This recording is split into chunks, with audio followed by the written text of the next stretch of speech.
inamin na ni Madriaga at nagbigay na siya ng mga pangalan, binigay niya na ang mga detalye. Ayon kay Secretary of Interior and Local Government Junvic Rimulya, para patunayan na talagang totoo, hindi nagsisinungaling, hindi gawa-gawa lang, hindi chismis.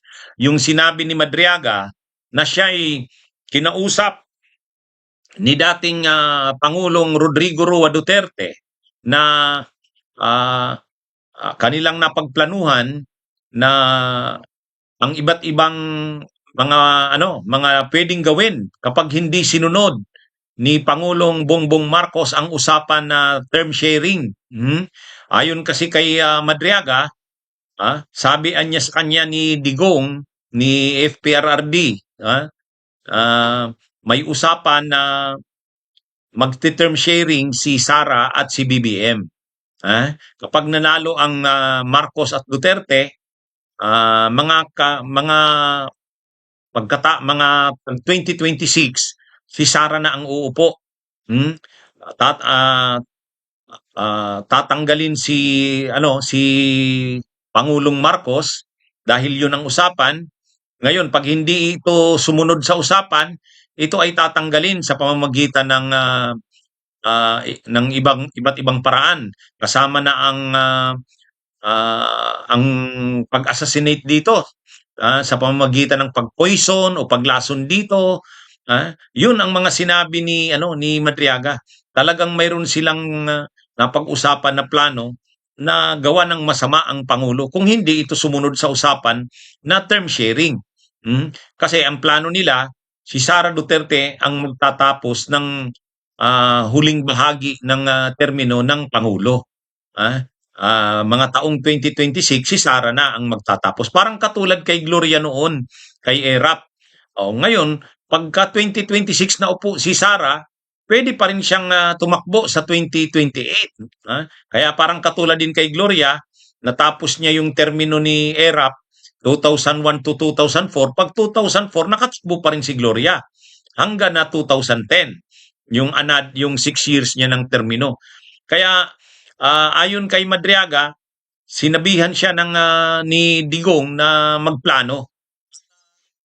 Yung planong pag-assassinate sa Pangulo sa anumang paraan kay PBBM ay pinagplanuhan talaga ni Madriaga dahil nga sa utos ni Digong. Kaya may kinausap na umano siyang mga hitman. May mga kinausap ng hitman. Pinangalanan na. Ayon kay Madriaga, ay kay Junvic Rimulya, binigay na sa kanya. Binigay na ni Madriaga yung mga pangalan ng kinausap na na hitman. Kaya kumbaga, dahil may naibigay na pangalan, ibig sabihin hindi gawa-gawa lang. Totoo talaga yung plano na i-assassinate ang Pangulo, si Pangulong Marcos. At yun ay dahil sa plano ni Duterte. At para gawin yon, dahil seryosong plano yon, may kinausap na umanong hitman itong si Madriaga. Ang ginawa ni Madriaga, binigay niya na yung mga pangalan ng kinausap niyang hitman. Ibig sabihin, sa investigasyon ng NBI, kasi ang NBI yan na yata ang magsasagawa ng malalimang investigasyon, ipapatawag yung mga tao na yan.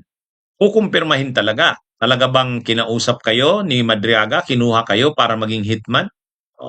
Yan yung susunod na mangyayari. Kaya ang mangyayari dito, papalalimin talaga, seryoso talagang iimbestigahan ng National Bureau of Investigation itong plano na pag-assassinate sa Pangulong Marcos.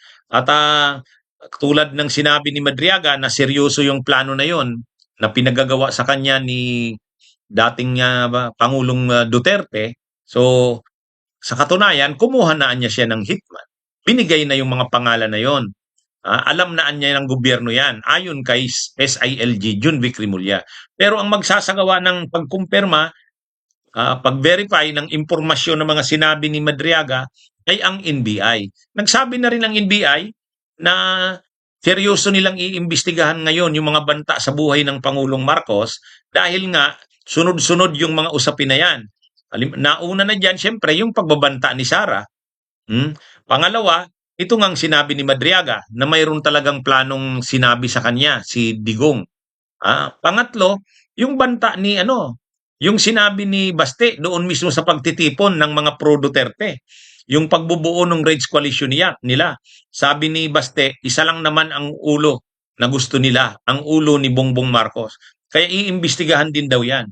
Kaya, pero ito na nga, yung tungkol kay Madriaga, may binigay na mga pangalan ng kinausap umanong hitman. Kaya seryoso talaga itong anong ito. Sabi ni Isay LG John Vic Rimulya, ah, pag-aano talaga 'to, iimbestigahan talaga ito ng NBI. Ah, pero sa parte ni Rimulya, sabi niya sila daw sa DILG, wala sila ng planong disiplinahin si Baste. Ah, siyempre ang mga mayors under 'yan sa supervision ng DILG. Pero sabi ni John Vic Rimulya, hindi na raw niya papatulan, hayaan na lang yung NBI na mag-imbestiga at kung may dapat na ikaso kay Baste ay gawin na lang. Pero kung siya daw, ayaw niya na raw patulan kasi ah, medyo medyo hindi maganda yung ano ni John Vic Rimulya kay Baste. Dakdak lang naman daw ng dakdak ito pero wala naman daw itong B. S daw ito, S. Anyway, ayaw ko nang i-mention at medyo bastos eh. Ha? O ayan mga kabunyog, mga kababayan.